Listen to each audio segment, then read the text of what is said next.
Hello and welcome. We're here to celebrate World Radio Day 2014. This year we highlight gender equality and the empowerment of women through radio. We will talk now about the role of female radio journalists and radio itself as a tool to give a voice to women and girls around the world. My guest is the former Foreign Minister of Sierra Leone, former Minister of Health and Sanitation, and the current Special Representative of the Secretary General on Sexual Violence in Conflicts, Zainab Bangura. Ms. Bangura, welcome to UN Radio and Television. Thank you very much. Ms. Bangura, increasingly female reporters are becoming a target of sexual violence. What can be done to protect these female radio journalists and female journalists in general? Thank you very much for that question. In the kind of work we do, which basically for most governments, it appears you threaten them, I think the UN has recognized what needs to be done. That is why in Resolution 2106, it actually makes sure that women who are in the front line of defending sexual violence and protecting it have to be protected. And I think it's very crucial for us to be able to make sure those brave women who actually bring out the voices of women and make sure that the stories are told. You can put faces, names and words into faces that you don't identify have to be protected. We have had serious indications of women who are being victimized just because they are telling the story. You know, there is a lot of culture of silence and culture of denial in terms of working on sexual violence. Most governments find it very hard, difficult and reluctant to be able to own up that these crimes are being committed, and invariably committed by their own military, by their police. So once the information gets us, the people who gives us the information are targeted. We have a case in Somalia about a year ago where a journalist who reported the incident of sexual violence was actually jailed. And we have to raise their awareness and make sure that governments actually intervene on behalf of the journalist and to try to get the Somalia government to release the journalist. So the important issue is to make sure that we take necessary action, we protect this journalist, we prosecute the people who are targeting them, both from the government side, from the non-state actor, to be able to defend them and protect them. And how important is radio in promoting your work as Special Representative of the Secretary General on Sexual Violence and Conflict? Like I mentioned to you, most of the people who are victims of this crime are innocent civilian women and children live in rural areas, in conflict countries, where they don't have access to electricity. A lot of the places they don't even have access to good road network. The only means of getting to these women is through the radio.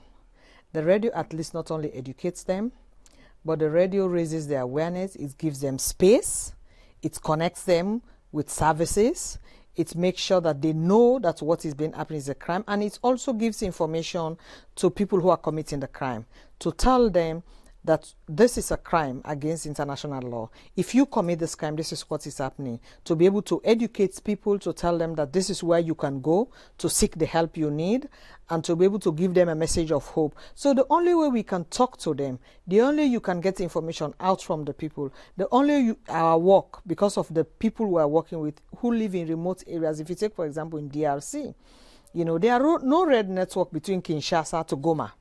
You have to go by air. So there's no electricity. So the only means of communicating with these people is through FM radio. And it's so good now, they are cheap.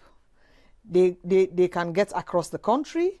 You can talk to people in their own language, so you don't have to, it doesn't have to be in English, in their national languages which they understand. So I think it's the best instruments that has ever help in terms of making sure we address the problem of sexual violence. Mm-hmm. And specifically, what are your views on radio as a tool for empowering women and girls?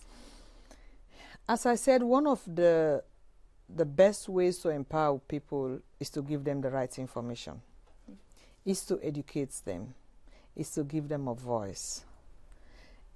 It doesn't, especially for people who haven't gone to school, because when we talk about empowering women and girls, let us remember, in parts of my country where I come from in Africa, the literacy level sometimes is as high as 60%. So empowering women, making sure they have the information that they can use that can help them on a day-to-day running of their lives. So how do you give them the information? How do you make sure that the support that they need, the services, be it health, be it education, be it microfinancing, even be it agriculture, when do you grow your food? When do you harvest it? What do you need to improve your harvesting? all of that, you cannot give them village to village because extension workers are very expensive. Most government don't have the resources. And it also helps to connect women from one part of the country to another. It's not just between countries. And for those of us who live in regions that interconnected, between Liberia and Guinea and Sierra Leone, I mean, we share kinship and all sorts of things together. Radio is the only means you can reach millions and millions of women around the world. And girls, we have limited access to teachers. Some children go through school. In a school like 200, 300 people, you have 1 or 2 teachers. So you can actually give educational materials, you know, and to teach children in school, and a group of children can sit there in a classroom, and you connect them with the city and a teacher in the city to be able to educate them. So, I mean, the use of the radio is just unbelievable. The transformation it does in the life of people, of women. I saw it in my own country, Sierra Leone. We went through 12 years of conflict. I was able to become a voice in Sierra Leone because people I could not reach know my voice. And when they know that I'm appearing on the radio at such a time, everybody goes around the radio. And so as I travel across the country, people look at me and say, oh, we thought you were a fat woman because, you know, your voice came out like you're such a big, huge giant, Amazon, who was telling us what to do, what we shouldn't do. So I saw it in my country and I use it very well. And the effect was just unbelievable. And how has radio impacted you? You've impacted radio and helped it to impact your country. How has it impacted you along your way? You know, during the most difficult time in my country, I got a lot of inspiration and support from listening to BBC, listening to VOA, Voice of America, listening to the French radio. Because sometimes things happen in your own country, you are in the city, you don't even know how the conflict is going on in the eastern parts of Sierra Leone. What is happening in the northern parts of Sierra Leone. So it is only through the radio. And even when the light goes off, I remember one particular time in our country, the phones went off, the lights went off. The only thing that kept us alive and kept us connected with the rest of the world was the radio. And it's very cheap. It's accessible. You know, you have a radio, you buy your radio very cheap. It's FM radio stations. You have your batteries. So in the midst of all your difficulties, I think that's what is you get. So it's accompanying.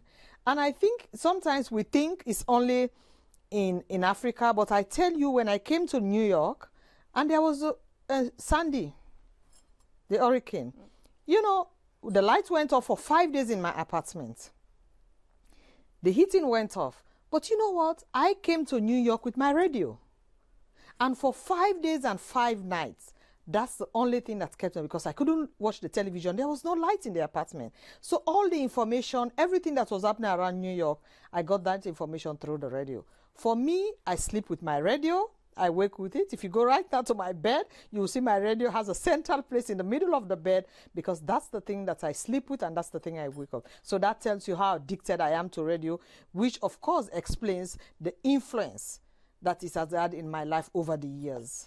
Do you have a message you would like to give on World Radio Day? I think it is very important that in the world in which we live, you learn from the day you are born, you learn until you die. Information is such an important tool to help you, not only to empower you, but to be able to broaden your horizon. And so the best way you can be connected with the rest of the world and to learn what is happening and to use that information to be able to support yourself and to grow as a person, as a woman, to be able to make individual decisions in your daily life, I think is how much information you get. And for me, radio is such an important tool, and I advise each and every woman, every girl, everybody, you make sure you have your little radio, you have your stations that you get all the best information, you put it beside your bed to be your companion. Thank you very much, Zainab Bangura. Thank you. Thank you.